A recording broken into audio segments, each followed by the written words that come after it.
Abbaan taayitaa nyaataaf qorichaa magaalaa Finfinnee raawwii hojii karoora ji'a jahaa bara 2018 bakka qooda fudhattoonni hunda argamanitti gabaggameera. Abbaan taayitichaa ji'oottan jahan darbanitti hojiiwwan waliigalaa karoorfate milkaa'ina gaariin goolabuu gabaasa dhiyeesseen hubachiiseera. Abbaa taayitichaatti daayireektarii karoora baajataa obbo Saamson Laggasaa ji'oottan jahan darbanitti hojii hojjetameen dhaabbilee 805 seerotaa fi dambiiwwan abbaa taayitichaa jalatti ba'an cabsanii fi eeyyamaan ala hojjetan akkasumas nyaataaf qorichoota hawaasa irratti miidhaa qaqqabsiisuu danda'anii fi qulqullina hin qabne dhiyeessan irratti tarkaanfii madaalawaan fudhatameera jedhan. Raawwiin isaa walgala yeroo laallamu ji'a kana keessatti dhaabbatichi waan baay'ee hojjeteera.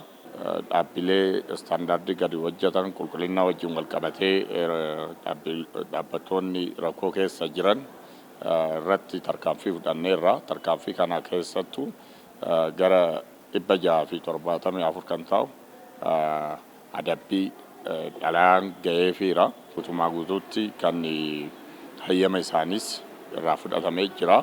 Walumaa galatti gara dhaabbilee 805 ta'an irratti tarkaanfii fudhanneerra.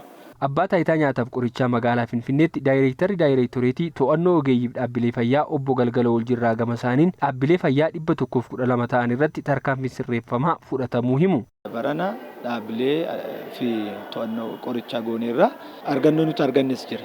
Innis argannoon kun maali? Qorichoota minciinsaa hin beekamne yookiin immoo maddisaa hin beekamne, wanna gahee hin qabne, gizeen kan irra darbe immoo yeroo gurguran eeyyama isaanii kennamee ala kan hojjetan, eeyyama isaa gadis isaa olis warra hojjetan dhaabbattoota akkasii immoo adda baasnee gorsinee barsiisnee karaatti deebisuu hojjennee isarra darbee warra sarara hojjetan irratti immoo tarkaanfii fudhanneera jechuudha.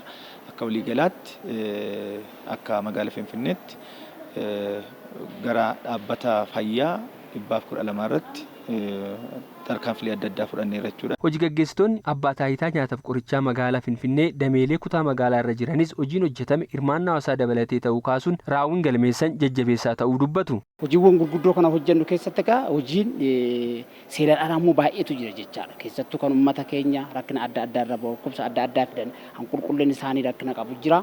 Isaan immoo baay'ee to'annaa guddaa irratti gochuudhaan gara birrii miliyoona 37 lakkaa'amu to'achuu dandeenye jira jecha. Inni kana uummata keenya keessa dhugee immoo waan inni bu'aan fiduu dandeenya jechaadha. Isa kanaaf dursinee keessattuu amma riiski bees jennee hojiiwwan gurguddaa instituushinii keenya irratti hojjennee bu'aawwan fiduu dandeenya jechaadha. Gama biraatiin immoo uummanni keenyas akka kanaan dura ጭና ታየኑ ላሎታን ወጅኖች ይቻላል ነው ገርጋራ ከህብረተሰባችን ጋር ተቀራርበን እየሰራን ያለንበት ሁኔታ እጅግ በጣም ውጤታማ አድርጎናል ማለት ነው። ሐዋሳ ኬኛ ወሊን ወሊት ዲያኔ ሆጀቹ ኬኛን ቦአ ቀበተማ ገልሜሲሱ ደንዴኘራ ኛታፊ ቆሪቾታ ሐዋሳ ሚደን ረቲ ሁበኖ ጋሃ ኬና ቱሬራ አከሱመስ አከደበምሲፈመን ታአኒሩ አከኩታ መጋላ ንፋስል ክላፍቶቲ ሆጂወን ጂኦተን ጃሃን ደርበኒ ካሮራ ኦል ራወቹ ደንዴኘራ hojiin to'annoo nyaataaf qorichoota hirmaannaa hawaasaa barbaada kan jedhan abbaa taayitaa nyaataaf qorichaa magaalaa Finfinneetti daayireektarii to'annoo ogeeyyiif dhaabbilee fayyaa obbo Galgaloo Waljirraa hawaasni rakkoo nyaataaf qorichootaan wal qabatan argee fi shakkii irratti akkuma kana duraa eeruu kennuun deeggarsa irraa eegamu akka taasisu dhaamaniiru. To'annoo fayyaa irratti namni hunduu waa'ee fayyaa namni hin barbaanne dhimma isaa kan hin taane hin jiru. Namni waa'ee fayyaa namni bakka jiru hundu magaalaa waan ta'eef wantoota argan wantoota dhagahan wantoota miidhageessan karaa mana yaalaa karaa mana qorichaa karaa adda addaa 88 64 tola nu bilbiluu danda'u.